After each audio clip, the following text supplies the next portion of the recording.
చూడండి ఇన్స్పెక్టర్ గారు, ఆ రుద్రమేయుడు అనుచరుడైన కాళిదాసు అతని అనుచరులు మా ఇంటిపై దాడి చేసి మమ్మల్ని చితక బాసి మా సర్వస్వాలు దోసుకుంటారు సార్. అవును ఎస్పీ గారు, మీరు అలా చూస్తూ ఉంటుంటే రోజు రోజుకి వారి ఆవుడాలు మితిమీరిపోతున్నాయి. మీరు అరెస్ట్ చేస్తారా? మీ చేత కాకపోతే చెప్పండి, ఎస్పీ గారి దగ్గరికి వెళ్తాం. చూడండి, ఆ కాళిదాసు పట్టడానికి ఆ ప్రభుత్వం సర్వ ప్రయత్నాలు చేస్తుంది. కానీ మా నుండి అతి చాకచక్యంగా తప్పించుకుంటున్నారు. ఆ ఖాళీని అతని అనుచరుల్ని పట్టుకునే బాధ్యత ఎస్పీ గారు నాకు అప్పగించారు.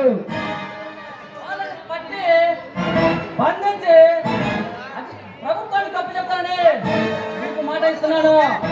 మీరు నిశ్చింతంగా ఇంటికి వెళ్ళవచ్చు. అలాగే వెళ్తాం, కానీ మీరు మాత్రం అతి త్వరలో అతను పట్టుకోవాలి సార్.